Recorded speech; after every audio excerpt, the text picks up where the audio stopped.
A student insulted me in class and live-streamed the fallout, but it was later revealed that this was an act of grief from his dog passing away, so I forgave him. But his mom criticized me for not using corporal punishment. I used to teach the 5th graders of a prestigious elementary school in Silicon Valley, and because it's in a nice area, people always assume that it's a seamless, cushy job to have. And at one point, that might have been true. But recently, it's quite the opposite. Ever since 2021, kids have been addicted to their phones, not wanting to listen, and frankly, not giving an F about anything other than their friends and social media pages. One time during a math quiz, a student got up and left. I thought he was just going to the bathroom, but then he returned with a McDonald's order that he asked his brother to order for him using his Apple Watch. I calmly told him he either had to leave it in his locker or throw it out. And that's when he whipped out his iPhone XR and started live streaming on his Instagram, telling all his followers what a cruel, awful teacher I was. And at the time, there were no actual rules for what I should or shouldn't do in that situation. So I simply brought him to the dreaded principal's office and returned back to the classroom. Things were pretty smooth sailing after that, until the incident. We were coming to the end of a game of Kahoot, and it was time for the class to put their very expensive iPhones away. As expected, everyone took their time with it, trying to make their last seconds of scrolling count. But eventually, they listened, except for one student, Liam. When I told him he wasn't the exception, and he had to put his phone where he couldn't see it, he lost it. My dad pays more in taxes than you make in a year, so don't talk to me like we're equals. The whole class turned around, too shocked to even laugh. Well, that wasn't my first rodeo, so I just sighed and handed him a detention slip.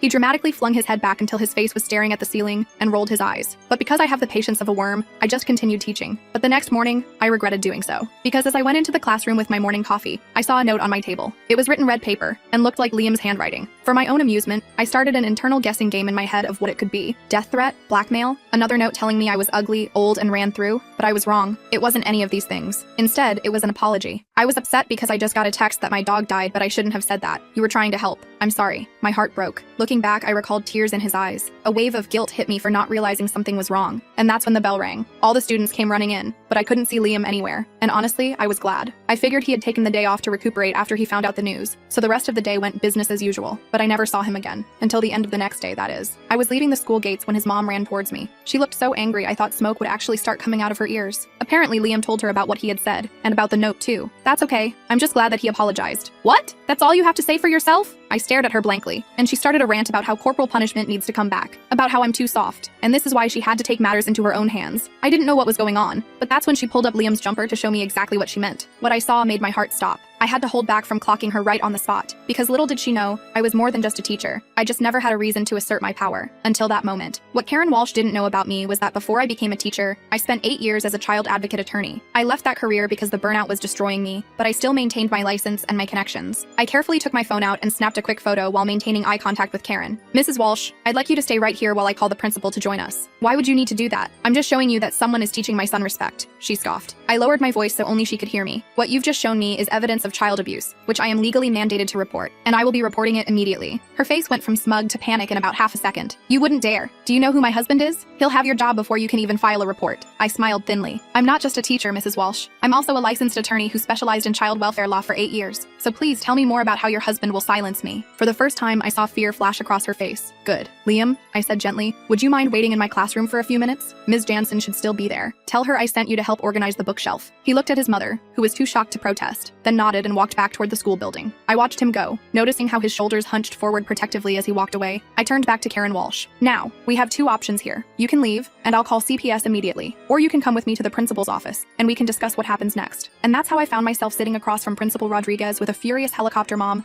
who had just realized she'd admitted to child abuse in front of possibly the worst person she could have. Principal Rodriguez had seen everything in her 15 years running the school, but even she looked unsettled as we sat in her office. Karen was still fuming but had switched tactics from aggression to victim mode. This is all a misunderstanding, she insisted, dabbing at non-existent tears with a tissue. Liam bruises easily. He has a medical condition. I raised an eyebrow. A medical condition that creates finger-shaped bruises? Rodriguez cleared her throat. Mrs. Walsh, these are very serious allegations. As mandated reporters, we're required by law to contact Child Protective Services when we suspect abuse. My husband is on the board of directors for 3 major tech companies, Karen hissed. One call from him and both of you will be looking for new careers. I pulled out my phone. I've already texted my former colleague at CPS. She's on her way. This was a bluff, but Karen didn't need to know that. Rodriguez shot me a surprised look, but quickly composed herself. Mrs. Walsh, threats won't help this situation. What will help is being honest about what's happening at home. Karen's perfectly highlighted hair seemed to bristle. You have no right to question my parenting. Liam needs discipline. He's been acting out, failing tests, talking back. What am I supposed to do? Not hit him, I said flatly. The conversation went in circles for another 20 minutes. Karen denied, threatened, cried, then got angry again. Meanwhile, I texted my actual contact at CPS, Margaret Chen. We'd worked dozens of cases together before I left law for teaching. She responded immediately, saying she'd be there within the hour. Rodriguez was trying to keep things calm. Mrs. Walsh, where is your husband right now? Business trip in Tokyo, she snapped. Not that it's any of your business. That explained a lot. Dad away, mom feeling overwhelmed, taking it out on Liam. Classic, but still inexcusable. When Margaret arrived, Karen's face went pale. Reality was setting in. Margaret was all business in her navy pantsuit, case folder already in hand. She'd seen it all and wasn't impressed by designer clothes or threats about board connections. Mrs. Walsh, I'm Margaret Chen from Child Protective Services. I need to speak with Liam privately, and then we'll talk. Karen started to object, but Margaret just stared her down until she shut up. It's why I'd always admired Margaret. She could silence entitled parents with just a look.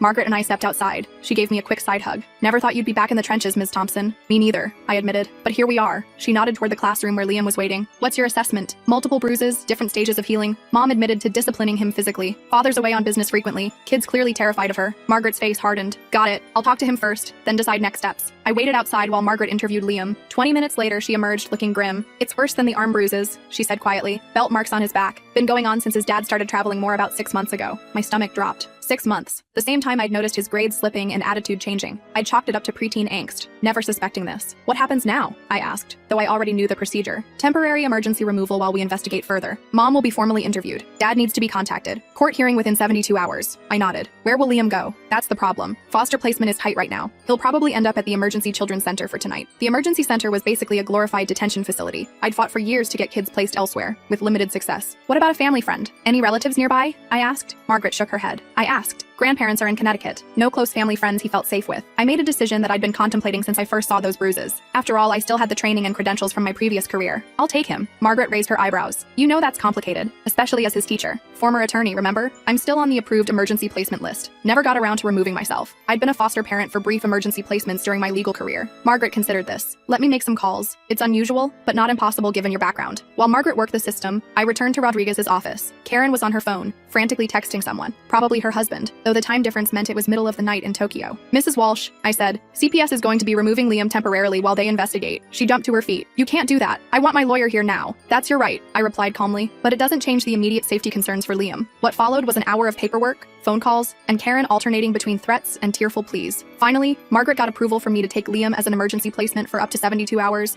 until the initial court hearing. When we told Liam about the arrangement, he looked confused. I'm staying with Ms. Thompson, like, at her house? Just for a couple of days, Margaret explained, while we figure things out. What about my mom? He asked, voice small. She needs to talk to some people about how to be a better parent, I said, trying to simplify without lying. Sometimes grown-ups need help too. Karen was still arguing with a second CPS worker who'd arrived to process the case, so Margaret helped us slip out a side door. I helped Liam into my beaten-up Honda Civic. Quite a contrast from the Lexus SUV his mom drove. We need to stop by your house to get some clothes and things, I explained. Is there anything special you want to bring? He thought for a moment. My pillow, and my Nintendo Switch. Sure thing. I tried to sound casual, like I took students home all the time. When we reached the Walsh residence, a sprawling modern home in one of those gated communities, I had to sign in with security. The guard gave me a suspicious look as I explained I was Liam's teacher picking up some things for him. Inside, the house was immaculate, like something from an architectural magazine. Cold, though. Not many family photos. Lots of expensive art. My room's upstairs, Liam said, leading the way. His bedroom was the only space that looked lived in. Gaming posters, clothes on the floor, unmade bed, normal kid stuff. I helped him pack a backpack while he grabbed his Switch and chargers. As we were leaving, he paused at a door down the hall. Can I say goodbye to Max? Max? My new dog. Mom got him after Rusty died, so there was another dog.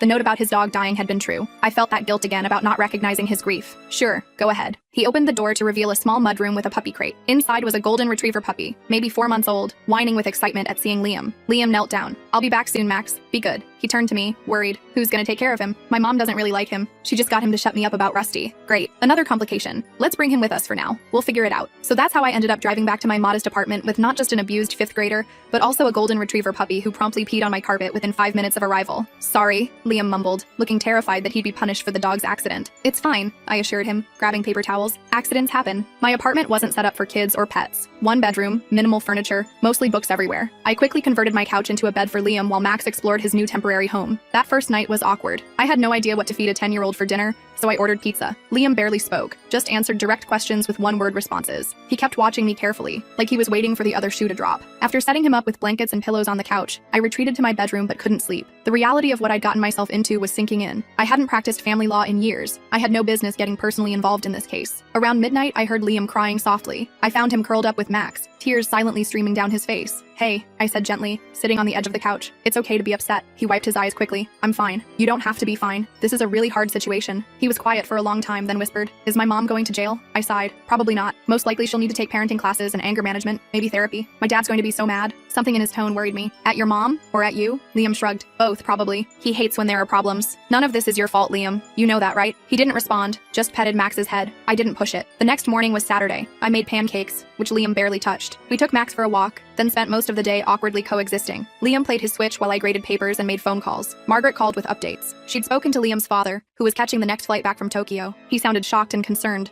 but Margaret was reserving judgment until she met him in person. "Court hearing is Monday at 9 a.m., she told me. Judge Winters. That was good news. Judge Winters was fair, but took child safety seriously. I'd won many cases in her courtroom. "What's your read on the dad?" I asked. Hard to tell over the phone. He seemed genuinely surprised about the abuse allegations, but these guys often are, or pretend to be. Says he travels 60% of the time for work. Claims he had no idea Karen was disciplining Liam physically. Do you believe him? "I'm withholding judgment until I see him interact with Liam," Margaret said. The mom is another story. She's lawyered up with some hotshot family attorney, still insisting she did nothing wrong. After hanging up, I noticed Liam watching me. "Was that about me?" he asked. I nodded. "Your dad's coming home. There's a court hearing on Monday to decide what happens next." "Will I have to go to court?" "No, not this time. This is just a preliminary hearing." He looked relieved, then anxious again. "Will I have to go back home after?" The question caught me off guard. "That depends on what the judge decides is safest for you." "I don't want to go back if my mom's there," he whispered. That night, after Liam fell asleep, I did something I probably shouldn't have. I pulled up all the information I could find on the Walsh family. Joseph Walsh, Liam's father, was a senior vice president at a major tech company. Karen was on the board of several charities. Picture-perfect Silicon Valley family on paper. I dug deeper, pulling some strings with old legal contacts. Joseph traveled constantly. Karen had a prescription history that included anxiety medication and sleeping pills. There had been a police call to their residence about a year ago, a domestic disturbance that was never filed as an official report. Sunday morning, I was making coffee when there was a knock at my door. I opened it to find a tall, tired-looking man in rumpled business clothes. Joseph Walsh had found us. "How did you get my address?" I asked, blocking the doorway. The CPS worker told me. "I just landed from Tokyo. Please, I need to see my son." His voice cracked on the last word. I studied him carefully. Red-rimmed eyes, disheveled appearance. Either genuine distress or a good performance. Liam's still sleeping. "Please, I've been on a plane for 14 hours, imagining the worst." I reluctantly stepped aside to let him in. Joseph's eyes widened at the modest apartment, so different from his luxury home. "Ms. Thompson, I want you to know I had no idea what Karen was doing. None." His voice was urgent. "I travel constantly. When I'm home, Liam seems fine. Quiet maybe, but I thought that was just preteen stuff." "Mr. Walsh, I'm not the one you need to convince." Before he could respond, Liam appeared from the living room, Max at his heels. The boy froze when he saw his father. "Dad?" Joseph crossed the room and knelt in front of Liam. "Hey, buddy." He reached out but stopped short of touching him. "Are you okay?" Liam nodded stiffly. The temperature in the room seemed to drop 10 degrees. "Can I see?" Joseph asked gently. Liam hesitated, then slowly rolled up his sleeve, revealing the bruises. Joseph's face went gray. "Oh my God," he whispered. "Liam, I'm so sorry. I didn't know. You're never home," Liam said flatly. It wasn't an accusation, just a statement of fact. "That's going to change. I promise." I cleared my throat. "Mr. Walsh, I think we should let the court process play out before making promises." He stood up, straightening his shoulders. "Of course. The CPS worker said there's a hearing tomorrow. I've already told my company I'm taking a leave of absence, and I've asked Karen to move out temporarily." That surprised me. She agreed. She didn't have much choice. I made it clear it was that or I'd file for emergency sole custody today. I nodded, silently reassessing Joseph Walsh. Maybe he really hadn't known. After an awkward breakfast, where Joseph tried too hard to act normal and Liam responded with monosyllables, I suggested they take Max for a walk. They needed time alone, and I needed to prepare for tomorrow's hearing. I wasn't officially representing Liam, but old habits die hard. When they returned, Liam seemed marginally more relaxed. Joseph looked determined. "I've been talking with Liam," he said. "I'm going to request that he stay with me, at home, with supervision from CPS. Karen will stay with her sister until this is resolved. That will be up to the judge," I reminded him. "I understand, but I want you to know I'm taking this seriously." He handed me a business card. "My attorney. I've instructed her to cooperate fully with CPS. I want what's best for Liam, even if that means admitting I failed him by not being present." After Joseph left, promising to see Liam at court the next day, I found Liam sitting on the couch, petting Max absently. "You okay?" I asked. "I guess." He looked up at me. "My dad says I might go home with him tomorrow. How do you feel about that?" Liam considered the question. "Okay, I think, if my mom's not there." He hesitated. "He said he's going to work from home now, and that we might get a nanny." "That sounds like a good plan." I sat next to him. "Liam, whatever happens tomorrow, I want you to know you can always talk to me. Not just as your teacher, but as someone who cares about you." He nodded, then surprised me by asking, "How come you know so much about all this court stuff?" "Before I was a teacher, I was a lawyer. I helped kids in situations like yours." "Why'd you stop?" Good question. I'd asked myself the same thing many times over the past few days. It was hard, seeing kids hurt all the time. I thought teaching would be happier. Is it? I laughed. Most days. Not when students live stream me on Instagram, though. That got a small smile from him. Monday morning arrived with a flurry of activity. Margaret picked us up early to head to the courthouse. Liam was quiet, dressed in the nicest clothes he'd packed, khakis and a button-down shirt. Max had to stay at my apartment, which Liam wasn't happy about. The courthouse was familiar territory for me, but I saw it through Liam's eyes. Imposing, sterile, intimidating. We met Joseph in the hallway outside the courtroom. He'd had a haircut and was wearing a suit. Karen was nowhere to be seen. She's already inside with her attorney, Joseph explained. We're seated separately. Margaret briefed us on the procedure. This was just a preliminary hearing to establish temporary custody arrangements while the investigation continued. I would be called as a witness since I was the reporting party and current emergency placement. When we entered the courtroom, I immediately spotted Karen with a sharp-looking attorney I recognized. Patricia Redding, notorious for aggressive defense of wealthy clients accused of domestic issues. Great. Judge Winters was already reviewing documents when the bailiff called the court to order. She was in her 60s, with silver hair and reading glasses perched on her nose. I'd always respected her no-nonsense approach. This is a preliminary protective custody hearing in the matter of Liam Walsh, she announced. I've reviewed the initial CPS report and supporting documentation. Let's begin with Ms. Chen's current assessment and recommendation. Margaret presented her findings clearly and professionally. The physical evidence of abuse, Liam's statements, the history of behavioral changes at school. She recommended temporary custody with the father, with CPS supervision and mandatory services for both parents. Patricia Redding jumped up to cross-examine Margaret, trying to paint Karen as an overwhelmed mother who had made a one-time mistake. Margaret didn't budge, calmly referring to the photographic evidence of multiple bruises in various stages of healing. When it was my turn to testify, I felt the familiar courtroom rhythm return. I described finding the note, seeing the bruises, and my interactions with both parents. Redding went after me hard. Ms. Thompson, isn't it true you have a personal history with these types of cases that might color your perception? I have professional experience that helps me recognize signs of abuse. Yes, I replied. And isn't it convenient that you, a teacher with no current legal standing, managed to get yourself appointed as temporary guardian? One might think you're trying to involve yourself unnecessarily in this family's private matters. I kept my cool. I was on the emergency placement list due to my previous work as a child advocate attorney. My only concern is Liam's safety. Joseph's attorney, a calm, professional woman named Elizabeth Chen, no relation to Margaret, presented a detailed plan for Liam's care. Joseph working from home, a live-in nanny with experience in child development, weekly check-ins with CPS, and family therapy. Karen testified next, tearfully explaining that she'd been under tremendous stress and made a terrible mistake. She insisted it wouldn't happen again. Judge Winters watched her impassively, occasionally making notes. Joseph's testimony was brief, but impactful. He admitted his frequent absences had created a situation where he wasn't aware of what was happening in his own home. He took responsibility for not being present and outlined concrete steps he was taking to change that. After nearly 3 hours, Judge Winters called a short recess to consider her ruling. We waited tensely in the hallway. Liam sat between Joseph and me, not speaking. When court resumed, Judge Winters didn't waste time. Having considered all testimony and evidence, I find sufficient cause to believe that Liam Walsh's physical welfare has been endangered in his mother's care. Temporary custody is granted to the father, Joseph Walsh, with the following conditions. She outlined strict requirements, announced weekly home visits from CPS, the approved live-in nanny starting immediately, family therapy for Joseph and Liam, separate therapy for Karen, and a parenting class for both parents. Karen would have supervised visitation only, after completing at least 4 therapy sessions. This arrangement will be reviewed in 60 days, Judge Winters concluded. If all parties comply with services and show improvement, we will reassess. The court's primary concern is Liam's safety and well-being. Karen burst into tears as the ruling was announced. Patricia Redding immediately began discussing appeal options with her. Joseph placed a gentle hand on Liam's shoulder. Ready to go home, buddy? Liam looked at me uncertainly. I gave him an encouraging nod. What about Max? He asked. He's coming too, of course. Outside the courthouse, Margaret pulled me aside while Joseph and Liam waited by the car. You did good work here, she said. Maybe you should consider coming back to legal advocacy. We could use you. I watched Liam with his father. There was still tension, still uncertainty, but also possibility. I'll think about it, I said. Joseph approached us. Ms. Thompson, I can't thank you enough for protecting my son when I failed to. Just keep your promises to him, I said. That's all the thanks I need. Would you? He hesitated. Would you be willing to stay involved? Maybe check in sometimes? Liam trusts you. I looked at Liam, waiting by the car with a mix of hope and fear on his face. I thought about all the kids like him in my classroom, carrying burdens I might not see. I thought about how easy it would have been to miss what was happening if he hadn't left that note. Yes, I said finally. I'll stay involved. As Joseph and Liam drove away, Margaret gave me a knowing look. So, about that job offer, I laughed. Let me get through the rest of the school year first. But I knew something had shifted. Whether as a teacher or an attorney or some combination of both, I had rediscovered something I thought I'd lost. The ability to make a real difference in a child's life. And no amount of classroom management issues or entitled parents could take that away. I walked back to my car feeling weirdly energized. The familiar weight of child advocacy work had settled back on my shoulders.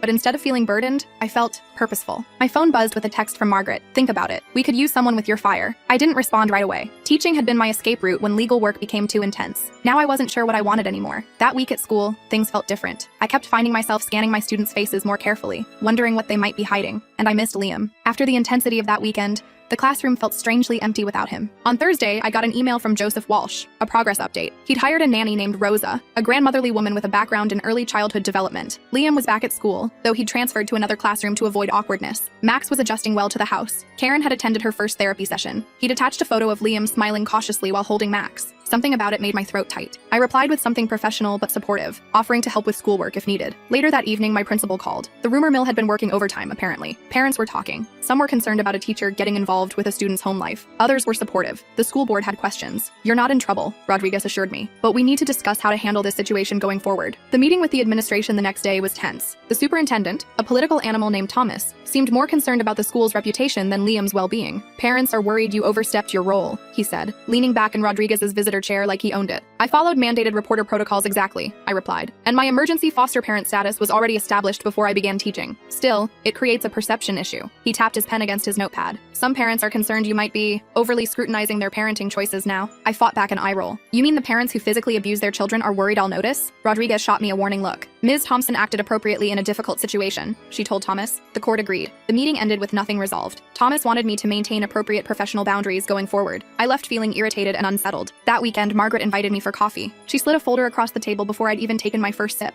"What's this?" I asked, already knowing. "Job description. Child Advocacy Center is looking for a part-time legal consultant. 15 hours a week to start." I pushed it back toward her. "I'm still teaching full-time. For now." She sipped her latte calmly. "How's that going, by the way? Getting any support from the administration after sticking your neck out for a kid?" I made a face. "That obvious, huh? I've known you for 10 years. You look exactly like you did before you quit last time." I couldn't argue with that. The familiar symptoms were creeping back. Trouble sleeping, hypervigilance, carrying other people's trauma home with me. And now I had school politics to deal with too. "I'll consider it," I said, pocketing the folder. The following Wednesday, I got another update from Joseph. Liam was having nightmares. The therapist said it was normal, part of processing trauma. Rosa was helping, sleeping in the adjacent room so she could respond quickly. Karen's supervised visits weren't going well. She kept trying to justify her actions to Liam, making him shut down. I wrote back with some suggestions for dealing with nightmares, based on my experience with other foster kids. Then, without overthinking it, I asked if I could visit that weekend. Joseph replied almost immediately. "Liam would love that. Saturday lunch?" Saturday found me driving back to the Walsh residence with a knot of nerves in my stomach. This time I pulled up to the security gate as an invited guest. The house looked the same from the outside. Modernist, expensive, impersonal, but inside felt different. For one thing, there was noise. The sound of a dog barking excitedly, the TV playing some kind of video game background music, Rosa calling out something from the kitchen in Spanish. It felt lived in now. Max reached me first, all gangly puppy enthusiasm. Liam appeared more cautiously from the living room, but his face brightened when he saw me. "Ms. Thompson, I got to level 50 on that game I told you about." Just like that, we were okay. The awkwardness of our strange shared experience faded as he launched into detailed explanations of his gaming achievements. Joseph watched from the doorway, relief evident on his face. Lunch was surprisingly normal. Rosa had made enchiladas that put my sad teacher microwave meals to shame. Liam chatted about his new school, occasionally directing comments to his dad,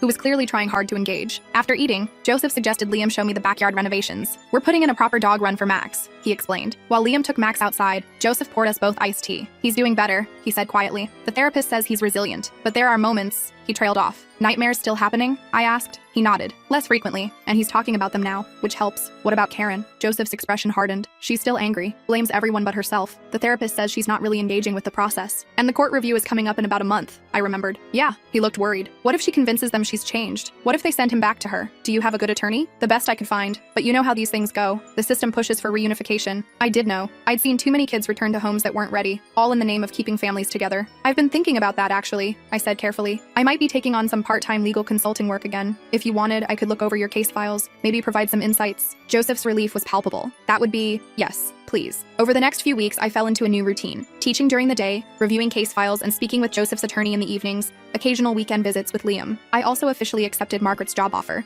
starting at 10 hours per week. My principal was surprisingly supportive when I told her about my part-time legal work. "Always thought you'd go back to it someday," she said. "Just don't leave us hanging mid-year, okay?" The truth was, I was enjoying the balance. Teaching gave me the daily joy of working with kids when they were just being kids. The legal work satisfied my need to fight the bigger battles. Together, they felt sustainable in a way neither career had been on its own. As the 60-day court review approached, I helped Joseph's attorney prepare. Karen had completed the minimum required therapy sessions, but her therapist's report was mixed at best. She'd shown little insight into how her behavior affected Liam. She blamed stress, Joseph's absence, even Liam himself for provoking her. 2 days before the hearing, Joseph called me in a panic. "Karen's filing for joint custody. Her attorney says she's met all the court's requirements." I spent that evening reviewing documents until my eyes blurred. Technically, Karen had checked all the boxes, attended therapy, completed parenting classes, maintained supervised visits, but the quality of her participation was questionable at best. Focus on Liam's current stability versus the risk of disruption, I advised Joseph's attorney, and get the therapist to testify about Liam's anxiety around his mother. The morning of the hearing, I met Joseph at the courthouse. I wasn't officially part of the case, just moral support. Liam was at school. We'd all agreed this hearing would be too stressful for him to attend. Karen arrived with Patricia Redding, looking polished and determined. She'd lost weight, styled her hair differently, dressed more conservatively. The physical transformation was impressive, but her eyes still held that cold entitlement when she spotted me sitting with Joseph. Judge Winters reviewed the case files carefully, asking pointed questions about the therapy reports. Karen testified about her journey of self-discovery and how much she'd grown as a person. It was a good performance, and I felt my stomach knot with worry. Joseph spoke honestly about the changes at home, how Liam was doing better in school, having fewer nightmares, forming a bond with Rosa. He admitted his own failings as an absent father and detailed the concrete steps he'd taken to be more present. When the therapist testified, the contrast became clearer. Liam's therapist described his ongoing anxiety about returning to his mother's care. Karen's therapist acknowledged she had participated in sessions but noted concerns about her level of insight and accountability. During a brief recess, I spotted Karen in the hallway, arguing with her attorney. They noticed me watching and moved away, but the tension was obvious. Something wasn't going according to plan. When court resumed, Patricia Redding requested a private conference with the judge. After a short closed-door meeting, Judge Winters returned looking somber. In light of new information brought to the court's attention, Mrs. Walsh is withdrawing her request for joint custody at this time, she announced. She is instead proposing continued supervised visitation with a stepwise increase in time if progress is maintained. I glanced at Joseph, who looked as surprised as I felt. Karen sat stiffly beside her attorney, lips pressed together. Judge Winters continued. The court finds this modification reasonable and in the child's best interest. Mr. Walsh will maintain primary custody, with continued CPS supervision for another 90 days. Mrs. Walsh will continue therapy with bi-weekly updates to the court. Supervised visitation will continue, with potential for unsupervised day visits to be considered at the next review if sufficient progress is shown. As we left the courtroom, I wondered what had happened in that private conference. Joseph was too relieved to question our good fortune. Later that evening, Margaret called me. Heard you had a good outcome today. Yeah, unexpectedly smooth. Karen backed down on joint custody at the last minute. Margaret was quiet for a moment. Word is, her therapist threatened to testify about some concerning statements she made during sessions. Something about planning to take Liam out of state once she got joint custody. That explained it. Even Patricia Redding wouldn't risk her legal reputation on that kind of scheme. Anyway, Margaret continued, just wanted to say that file you sent over about the Rodriguez case was excellent. The team's impressed. We could definitely use more hours from you if you're interested. I thought about my classroom, about Liam, about all the other kids in similar situations who didn't have anyone fighting for them. Let me get through the school year, I said. Then we'll talk about summer hours. The next few months settled into a steadier rhythm. Liam continued to improve. Joseph remained committed to being present. Karen actually seemed to be taking therapy more seriously now that her quick fix strategy had failed. By the end of the school year, I'd made my decision. I'd keep teaching, but reduce to part-time, allowing me to increase my hours at the Child Advocacy Center. Principal Rodriguez helped arrange my schedule so I could do both. On the last day of school, I received a handmade card from Liam, delivered by his dad. Inside was a crayon drawing of a stick figure with curly hair, me, a taller stick figure, Joseph, and a smaller one, Liam, with a four-legged yellow blob, Max. Thank you for saving me, he'd written in careful block letters. I kept that card on my refrigerator, a reminder of why I did both jobs, why neither one alone was enough. Some kids needed a teacher, some kids needed a lawyer. Sometimes, if they were lucky, they got both in the same person. The system wasn't perfect. Karen was still working toward unsupervised visits. Joseph was still learning how to be an engaged parent. And I was still figuring out my own balance. But Liam was safe, healing, and had people fighting for him from all sides. And really, that's the best outcome you can hope for in these situations. Not perfect, not a fairy tale ending, but better, safer, a chance to heal. Sometimes that's enough.